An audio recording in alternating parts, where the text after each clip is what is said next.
Waziri wa Kawi Opiyo Wandayi amemshtumu vikali gavana wa kaunti ya Siaya James Orengo kuhusiana na ukosoaji wake mkali dhidi ya serikali, akidai kwamba Orengo anawapotosha wananchi wa eneo la Nyanza kwa kuwahusisha kwenye siasa duni. Akizungumza nyumbani kwake katika eneo la Ugunja, kaunti ya Siaya, Wandayi amemkashifu vikali Orengo akisema kwamba pingamizi zake dhidi ya serikali hazina msingi wowote, kwani kwa muda mrefu eneo la Nyanza limekuwa likipigania nafasi ya kuwa kwenye serikali.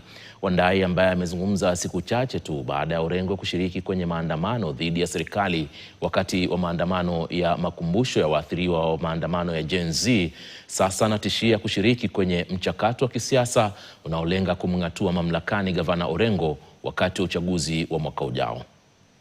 Sisi hatuwezi potoshwa na siasa duni ambazo zimepitwa na wakati. Siasa kama hayo ya gavana wetu yamepitwa na wakati, na wananchi wamekuwa werevu. Wahenga walisema ya kwamba wajinga wakirevuka, warevu wako mashakani.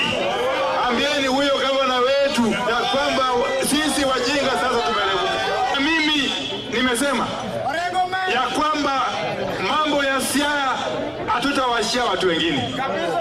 Tutarudi hapa na mimi nitakuwa katika mstari wa mbele kuhakikisha ya kwamba Siaya imepata uongozi ambao unastahili, kuanzia gavana mpaka hapa chini. Katika hii vuguvugu ya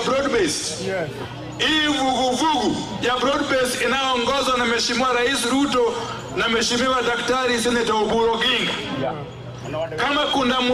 kama kuna yeyote baina yetu au huko nje ambaye anategemea kusimama kitu chochote, ambaye akona hamu au tamaa ya kuchaguliwa katika kitu chochote na uko nje ya hii vuguvugu ya broad-based ya Ruto na Oburu,